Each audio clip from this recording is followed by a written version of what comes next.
When I was shuffling the cards for you, I saw this image. So there's this guy. He's he's holding a watering hose and he's watering, like he's hosing down the grass. Okay, and it's weird because you know the watering hose, they have coils, right? And for whatever reason, he doesn't really pull out the entire, like he doesn't unroll the entire coil so that he has more leeway, so that he has more range. He only like pulled out, I would say, what, 2 meters? So his range of distance is very limited. So he's only watering the grass that is immediately around him within that 2 meter radius.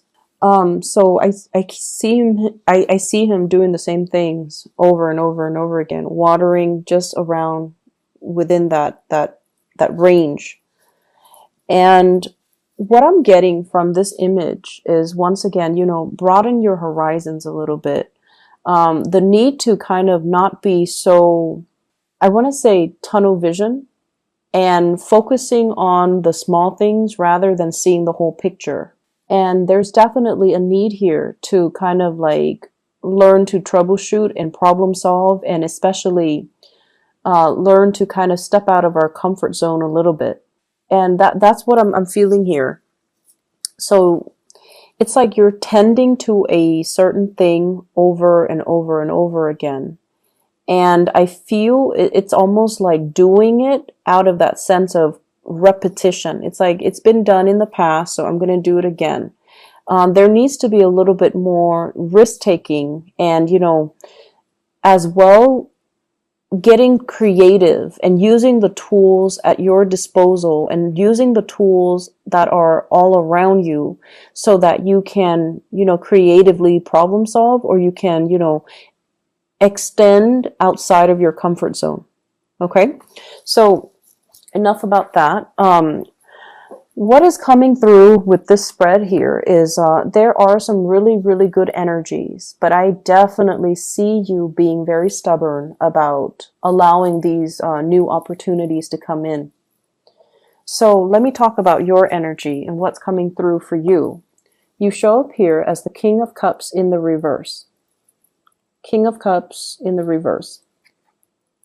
This is somebody who, when in the upright, is very much in control of their emotions, okay? And it's almost like you know when to back off. You know what really irks you. You know what you like, you know what you don't like, and you try to avoid people that aggravate you.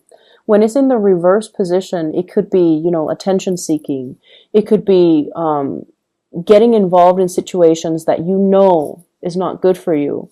It could be resorting to behaviors that are not healthy. And honestly, as a water sign, when this card comes out, this is what I usually think of, like the Scorpio energy. This can be dealing with a situation where you are not completely confident about your skills, about your capabilities, about your body image, about the way you look, about the way you feel. You feel a little bit out of your element, or you feel a little bit like unsure. Okay, so there's a little bit of a confidence dip that's coming into the picture, especially at the beginning of the week. And what I feel happening here is the way to get out of this situation and the way to kind of resolve these insecurities is you have to kind of whenever I see this card, the funny thing is, you see the claws on that lion? It's almost like he's tiptoeing in. It's like he's sneaky or he's stealthy. And I feel like the way out of this is to honestly talk about it. Okay? Don't tiptoe and don't beat around the bush. Don't tiptoe around a subject. You really need to kind of like, kick the doors in and just make your presence be known, or make the situation, like bring it to light. Because whoever you're dealing with, they're very sympathetic, they're very empathetic, and they're going to tell you it's going to be okay. They're going to reassure you. They're going to soothe away all of your insecurities. They're going to soothe the situation. They're going to make it better. So there's no need to kind of like slither in and, wonder about the situation. Just put it all out there and see what happens, because you're dealing with someone who's seen it all. Okay, so this is, I in the traditional Rider-Waite deck, it's an angel with a lion.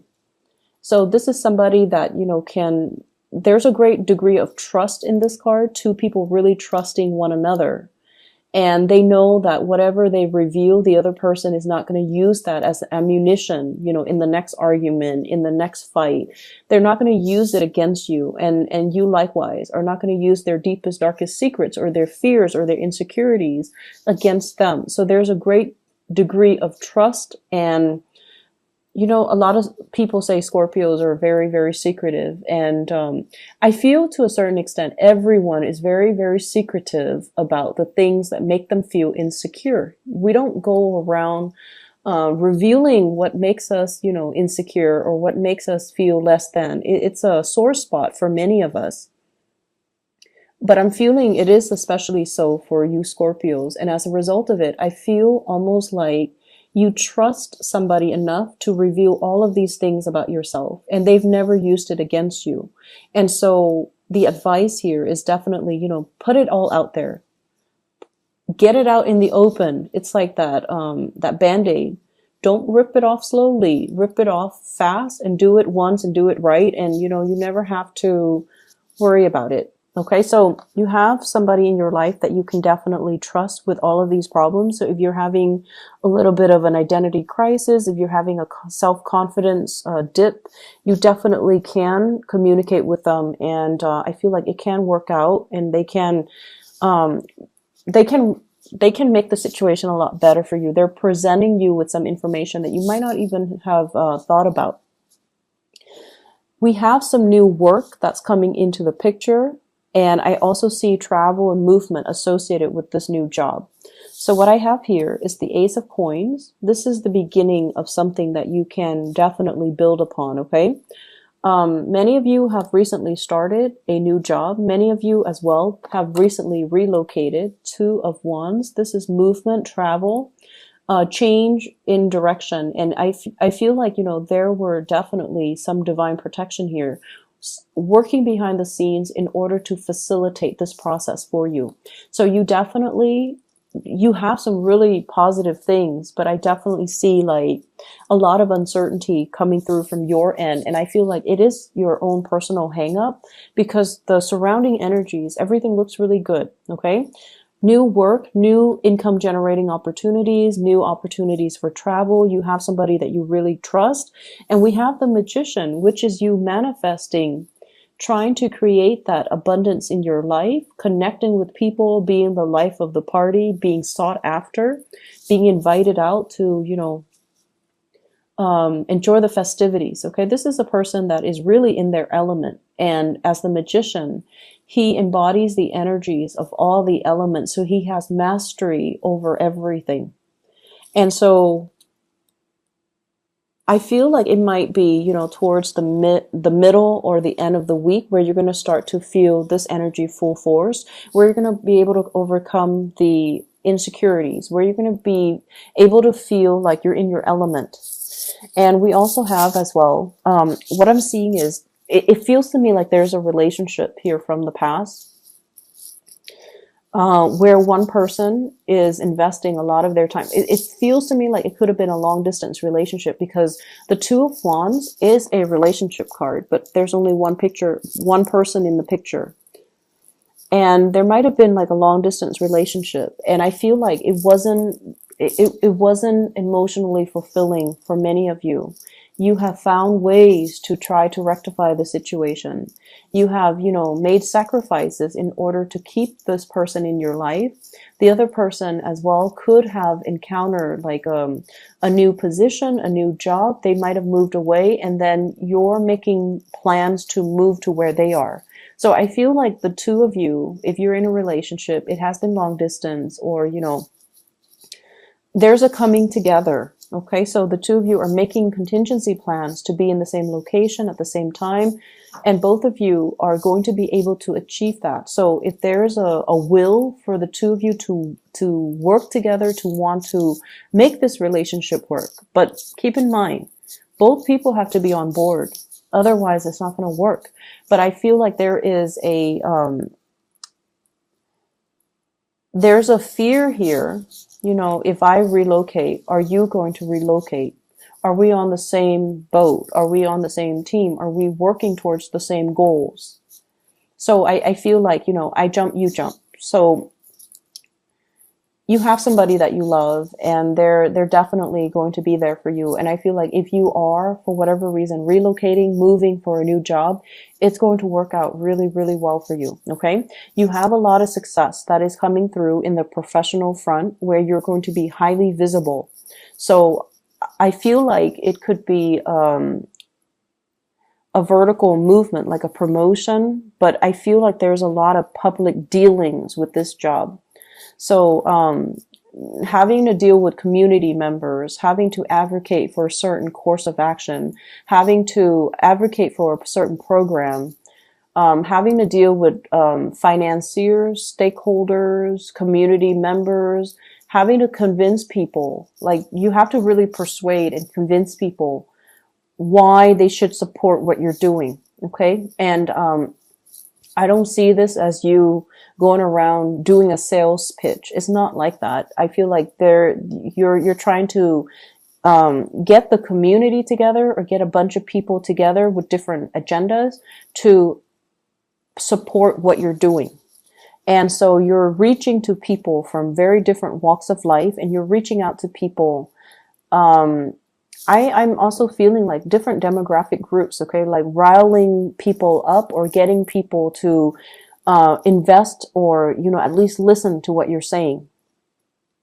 It's not a sales pitch. You're not doing a sales job. This is a lot more complex. Not that sales isn't complex, okay? So I'm not trying to degrade that. But what I feel is this is sort of like working towards a common purpose, working for a bigger end goal that involves everybody, that involves community commitment, that involves buy-in.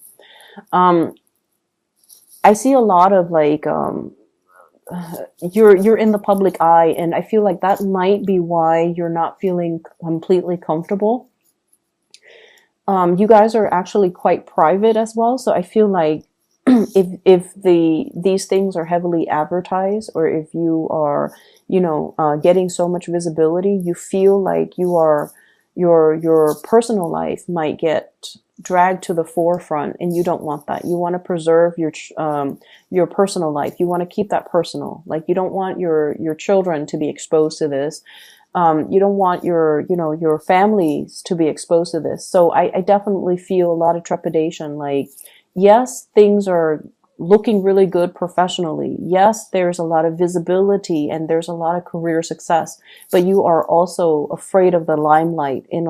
I feel like there's definitely trepidation from your end about being too heavily publicized, or being too thrown into the public eye too much. Okay, so there's that element. Let me see. I see a lot of people who are teachers. I'm seeing like standing in front of a lecture hall, teaching something, and you're trying to make it fun, and you're trying to make it exciting.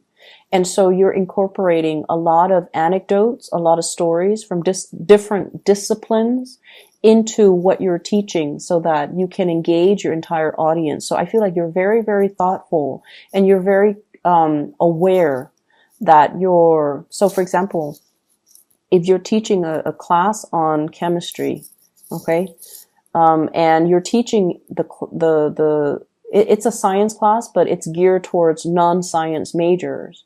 You're not going to go in depth into, chemistry. You're going to draw things from different disciplines, because you understand that your students don't all have that background. So I feel like you're very aware of how to sell, how to retain your audience's attention. It requires a little bit more work from your end, but you're willing to do it because you want them to learn. So I feel that element about, owning the stage and being very well prepared to be in the public eye. So I'm seeing quite a few teachers. I'm seeing quite a few people having to, do the whole meet and greet, which makes you feel a little bit uncomfortable, but you're going to be very well received. Um, and you're going to be rubbing elbows with a lot of people. So these meet and greets will actually be very enhancing for your professional development as well, okay? So just make sure you accept these invitations and make sure you're able to, just kind of put yourself out there, because it's really helpful for your career. What I do see here is communication and contact coming through from a fire sign. So this is a Sagittarius, an Aries, or a Leo. This is a person that is at a point where they're making great strides in their career and their professional life. And you're going to be getting a lot of good news coming through from this person, and a lot of communication, possibly to travel, to partner up, to do some type of a work project. Let me see what else. I feel like, they do have some things in mind that they want to share with you regarding work, regarding career, regarding finances. If this is I feel like it could also be a love interest as well. This is somebody that you want to slow things down with, okay? I feel like you should slow things down with them. So Sagittarius, Aries, or Leo. And I feel that you should slow things down. We have here the Queen of Cups in the reverse. They are very, like they're heavy with the pursuit. Like they're really going after you. Like they're very much all about the thrill of the chase, and all about the, the newness. And when it's in the reverse position, I feel like they can come on a little bit too strong. Just a little bit too strong. So you want to be careful about that. And especially if it's a new relationship, just take it a little bit slower. There's nothing wrong with this person. It's a king. So, they're pretty much in control of their emotions, and they're not as flaky as like a knight or a page. But I definitely feel you want to slow this down so that you get to know them and you get to know how you feel about them before you can decide what you want to do. Okay, but they're definitely very interested in you, and there's a lot of communication. I feel like they might be rushing for a relationship and you might not be ready. So if this is a new person, I feel like it might be a new person, because we have the Judgment card, which indicates like new beginnings. And some of you are just at a point where you're not yet ready to jump into a new relationship. Or some of you are at a point where you're trying to sort out your financial situation. So this relationship might just be a distraction and not yet something that you want to fully invest in. So you might need to tell this person to kind of slow down, okay? Once again, it's sort of like, don't skirt around the issue. You kind of need to put it out there and let the other person know how you feel. Like if you're not ready, you're just not ready. I'm also feeling as well, there's some regrets. There are some issues here. It didn't pan out exactly the way that you planned. And I feel like it's on the emotional front, a relationship, a connection, and there's like lack of communication. So what I have here is the Four of Swords, waiting around for a situation to get better. And with the Four of Swords, the Swords deals with communication. So this is like a resting phase, not getting the communication or not being able to communicate in the manner that you hope. And this person has their heart out, okay? So I feel like you've bared your soul to another person. When it's in the reverse position, you don't really have a choice. You're going to need to move on. And when you move forward, when you kind of wave goodbye and just move on with your life, you have a new person that's really making their intentions known towards you, okay? This king here, but you still need to slow things down a little bit. So I definitely see like, whatever hiccups or whatever hangups you have, it's going to resolve itself. But I do feel hesitancy and, wanting to, some of you might just want to be single. Some of you might just, enjoy the dating process, and you might not want to get too close to another person just yet. And that's fine. And I feel like if that's the way that it needs to be, you kind of need to explain that to the other person so that they don't fear the worst. Okay. And take whatever time you need to get over this disappointment and this lack of communication, because I feel like the other person is still going to be there waiting for you.